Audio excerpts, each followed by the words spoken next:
왜 이렇게 거래가 침체되면서 절벽 현상들이 나타나고 있는지 그 문제점을 말도 안 되는 시장입니다. 지금 현재 서울은 더 최악입니다. 여러분들이 봤을 때 정상적인 시장이라고 보여지십니까? 다주택자까지도 이렇게 풀어줄 수 있는 방안 대책이 나오지 않을까. 네, 안녕하세요. 반갑습니다. 이경민의 부동산 하이킥의 이경민입니다. 자, 작년 2021년 9월부터 지금까지 약 1년이라는 시간 동안 역대 최저치의 거래량을 기록하면서 말도 안 되는 이런 비정상적인 시장으로 계속 전개되고 있는 상황입니다. 따라서 지금 정부, 국토부에서도 마찬가지 이런 비정상적인 시장을 다시 정상화하기 위한 목적으로 거래 활성화 방안 대책을 마련하겠다라고 밝혔습니다.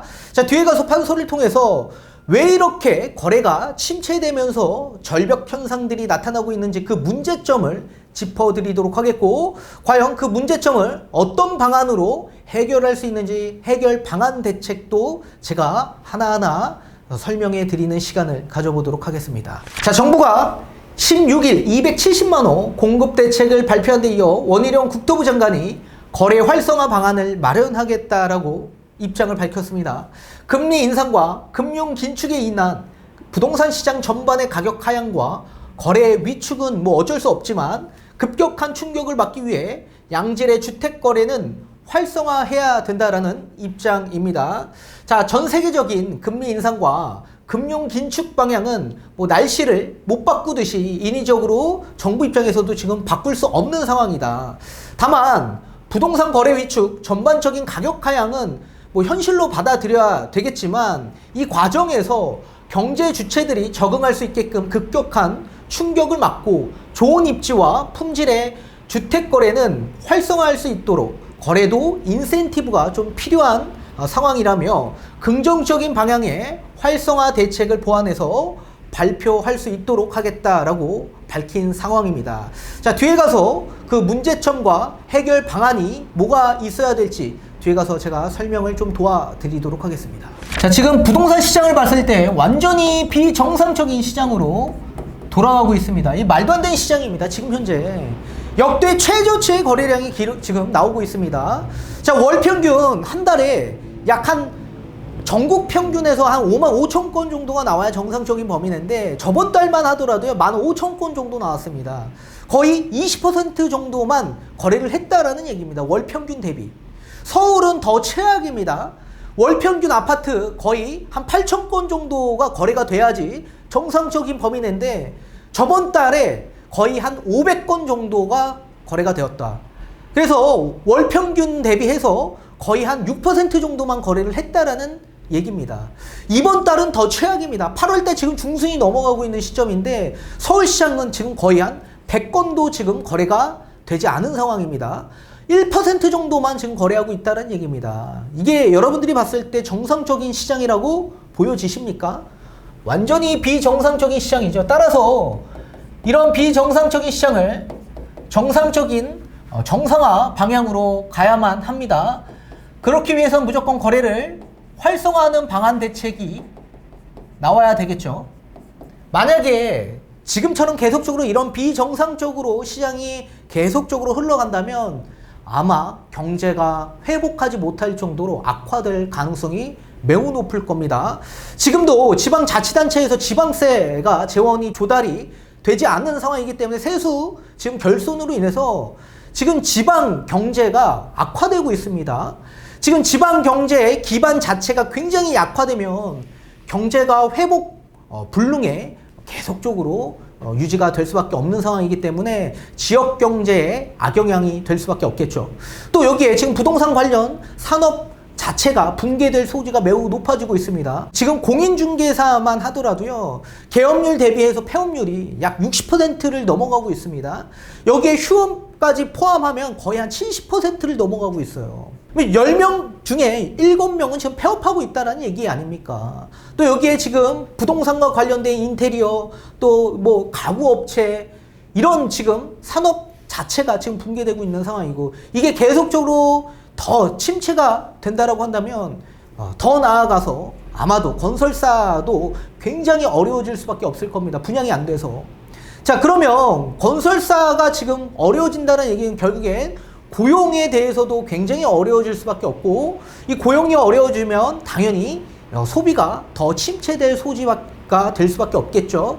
따라서 전반적인 경제 침체가 될 가능성이 매우 높아질 수밖에 없을 거다. 또 여기에 지금 거주 이전의 자유가 있는데, 이게 지금 여러 규제 정책이 아직도 이게 활성화되고 있지 않고 규제가 계속 도입이 되다 보니까 이게 제약이 돼서 계속적으로 경제가 어려워지고 있는 상황입니다. 따라서 이 비정상적인 거래 시장을 회복하기 위해서는 반드시 지금 규제가 적용되고 있는 것 무조건 완화해 줘야 되는 방안이 나와야 될 것으로 보여지고 있습니다.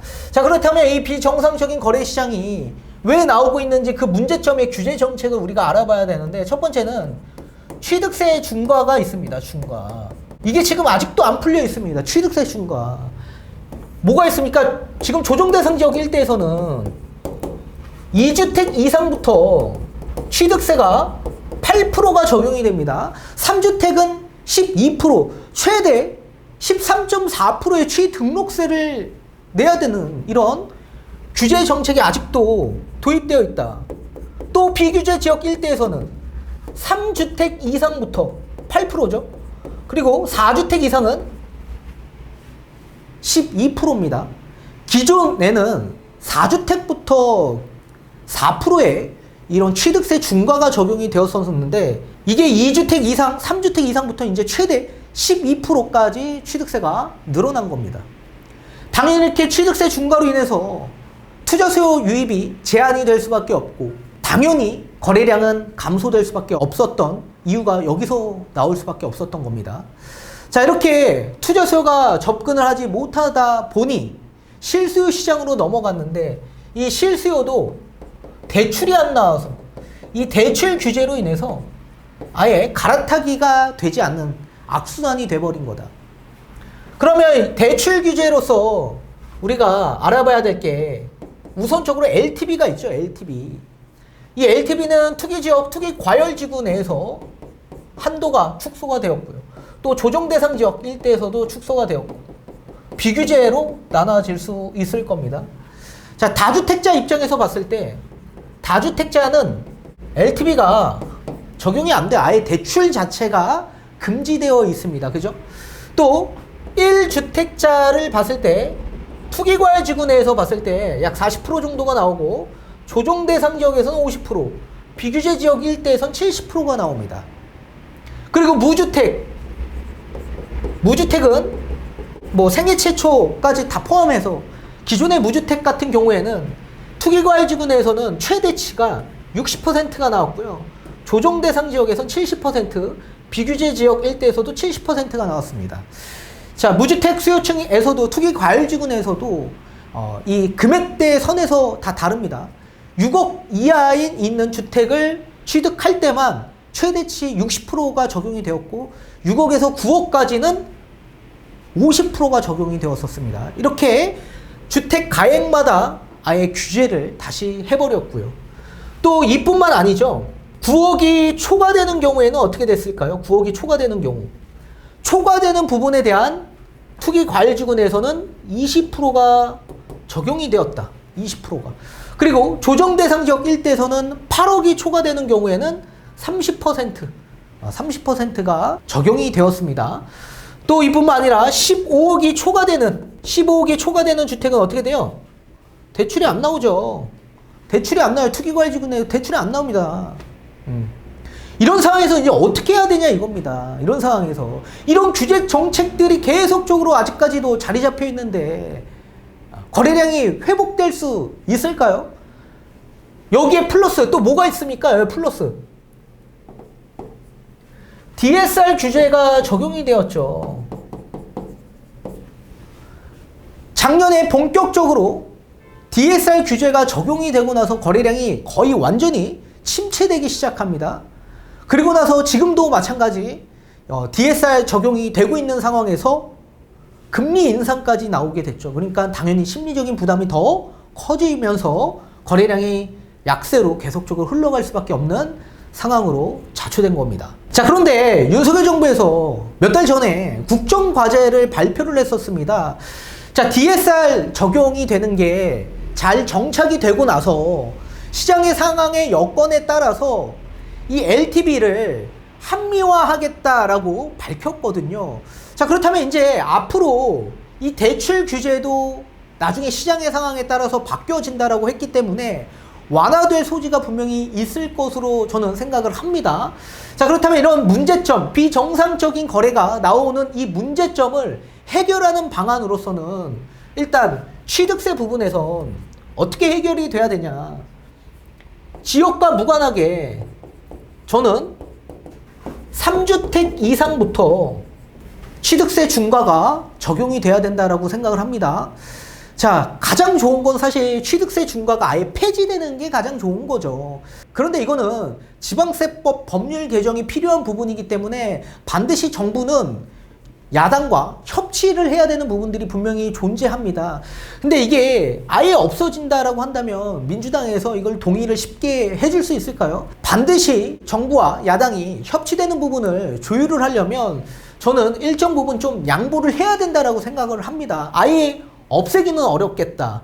그렇다면 일정 부분 조율을 하려면 저는 이 조정 대상적 일대를 좀 풀어줘야 된다라고 생각을 합니다. 이 또한 마찬가지 지역과 무관하게 저는 3주택 이상으로 풀어줘야지 좀 수도권 전반적인 지역 일대에서 좀 거래가 그나마 좀 활성화가 되지 않을까 그렇게 생각을 하고 있고요. 또 대출 규제에 있어서는 대출 규제 이 또한 마찬가지 풀어줘야 됩니다. 자, 국정과제에서 뭐라고 밝혔냐면 이 다주택자한테는 약 30에서 40% 정도로 LTV를 좀 늘려주겠다 그렇게 말을 했습니다. 발표를 했죠. 이거는 뭐 조정 대상 지역 일대에서는 뭐 한 40%, 투기 지역, 투기 과열 지구에선 30%라고 보고 있습니다. 따라서 지금 대출이 안 나오고 있는 다주택자 입장에서는 대출을 나올 수 있게끔 만들어 줘야 되는 상황으로 지금 바뀌어가고 있고, 지금 1주택자 그리고 무주택자는 전부 다 70%로 늘려주겠다라고 밝혔습니다. 그리고 이 무주택에서는 생애 최초가 우선적으로 지금 80%를 받고 있죠. 80%. 이 생애 최초 80%로 LTV 규제를 완화해줬지만 지금 LTV 80%를 받으면서 대출 받은 사람 거의 없는 걸로 알고 있습니다. 거래가 지금 늘어나지 않고 있어요. 생애 최초자한테 우선적으로 먼저 혜택을 부여했지만 거래량이 회복되고 있지 않기 때문에 아마도 저는 무주택, 생애 최초가 아닌 무주택 또는 1주택 우선적으로 70%로 완화해 줄 가능성이 높을 것으로 보여지고 있고, 무주택을 풀어줬는데도 불구하고 또 거래량이 회복되지 않는다? 그럼 당연히 1주택을 풀어줄 거고, 또 1주택도 마찬가지 거래량이 회복되지 않는다? 그럼 당연히 다주택자까지도 이렇게 풀어줄 가능성이 저는 높을 것으로 보여지고 있습니다. 자, 그런데 1주택에서도 70%까지 풀어준다라고 하더라도 9억이 초과되는 부분, 이 부분에 대해서도 이거 어떻게 해야 됩니까? 없어져야 된다. 이거 없어져야 된다. 그리고 15억이 초과되는 부분에 있어서 서울 같은 경우에는 대출 한 푼 나오지 않기 때문에 상급지 갈아타기가 아예 어려운 겁니다. 따라서 이 15억에 대한 부분, 이거 늘려줘야 된다. 늘려줘야 된다. 그래서 제가 볼 때는 15억이 초과되는 부분에 있어서는 한 20에서 40% 정도로 규제를 하는 게 맞다라고 보는 겁니다. 어차피 DSR 규제가 계속적으로 적용이 되고 있는 상황이기 때문에 주택 가액이 크신 분들, 높으신 분들을 소유하고 있는 분들 같은 경우에는 대출을 상환할 수 있는 능력 자체가 있지 않겠습니까? 따라서 뭐 대출 한도가 이렇게 조금 어느 정도 완화돼서 대출이 발생이 된다라고 하더라도 저는 DSR 규제 정책이 계속적으로 도입이 되고 있기 때문에 대출을 상환할 수 있는 능력은 분명히 있기 때문에 저는 거주 이전의 자유를 제약해서는 안 된다라고 생각을 합니다. 그래서 이렇게 늘려주던 또는 15억이 초과되는 부분을 뭐 20억 초과로 바꿔주던, 지금 주택가액이 많이 높아졌기 때문에 이렇게 좀 상향해 주던 뭔가 조치를 분명히 해줘야 된다라고 저는 생각을 합니다. 따라서 앞으로 지금 취득세 중과에 대한 부분 분명히 얘기가 나올 겁니다. 이거 아예 없애기는 쉽지만은 않을 겁니다. 그러면 분명히 또 협치를 해야 되는 부분이 있기 때문에 조율이 필요하겠죠. 그 조율을 하려면 저는 가장 중요한 거 이 조정대상 지역 일대에 있는 2주택 이상부터 취득세 중과 이걸 3주택 이상으로 충분히 좀 조율을 해서 바꿀 수 있지 않을까 생각을 하고 있고, 이 대출 규제도 마찬가지. 지금 무주택 중에서도 생애 최초를 풀어줬는데도 불구하고 이거 거래가 안 나오고 있습니다. 안 나오다 보니까 무주택 또는 1주택 같이 함께 저는 거래 활성화, 이 LTV 규제를 좀 풀어줄 수 있는 한도를 좀 늘려줄 수 있는 방안 대책이 분명히 나오지 않을까 그렇게 생각을 하고 있고, 더 나아가서 다주택자까지도 만약에 활성화가 안 되면 다주택자까지도 이렇게 풀어줄 수 있는 또 후속 대책의 방안 대책이 나오지 않을까 생각을 하고 있습니다. 또 여기에 15억이 초과되는 대출, 이거 상급지 이동이 안 되기 때문에 이것도 반드시 풀어줘야 된다. 풀어주려면 저는 20에서 40% 정도의 LTV 한도 또는 뭐 20억 초과 부분부터 대출이 안 나오는 뭐 이렇게 금액적인 부분을 좀 늘려주는 조치가 필요하지 않을까 그렇게 생각을 합니다. 아무튼 정부에서도 이 경제가 침체되면 안 되는 상황이기 때문에 거래 활성화 방안 대책을 반드시 좀 좋은 방안으로 발표를 하지 않을까 생각을 해봅니다.